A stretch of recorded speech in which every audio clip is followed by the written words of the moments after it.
عندناش عداوه، عندنا مواجهه. شوف نحن في جلسة عامة ياك تكون تختاروا. شوف نحترموا بعضياتنا، نحن ندافعوا على نفس المشروع، كل واحد عنده فكرته ياك.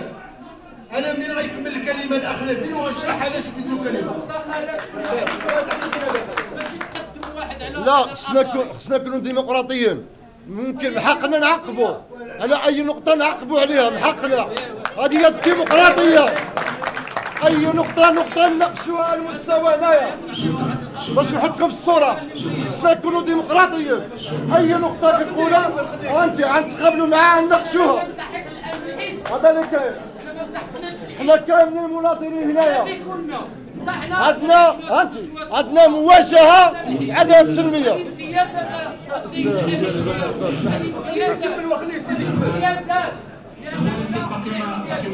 المداخلات وخلي كل واحد يعبر على راسه.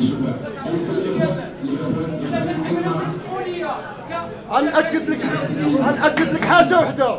المشروع السياسي العصره معاصره الى الامام وهو اللي غيكون في المغرب. عفوا الانتخابات المقبله العصاره المعاصره تحيا العصره المعاصره. ماشي تسيحل عصره معاصره. اسره عائله كبيره في المغرب جماع اطاعات بعطرها بحرفها بموضتها. عصره معاصره. شكرا الاخوان. انا رجل منفتح واقبل راي اخر، ولكن باش نقول لكم المساله، انا هنا ليس لانتقد الاثار المعاصره، انا جزء من الاثار المعاصره الان.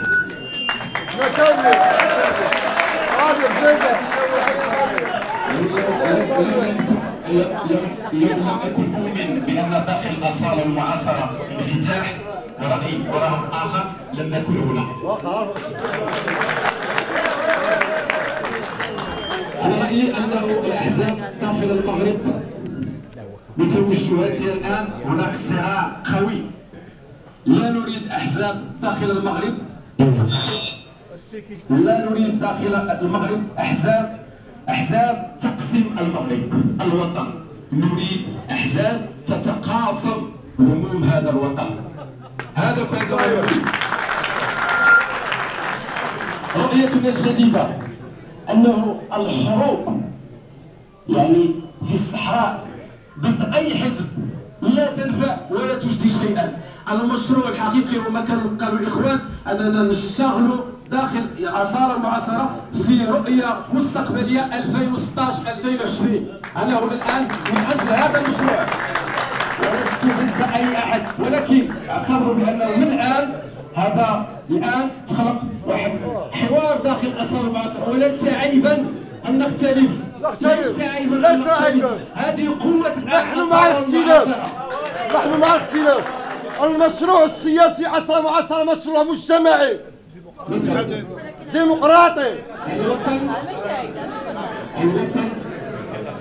الآن في حاجة إلى الجميع بجميع اتجاهاته الحزبية.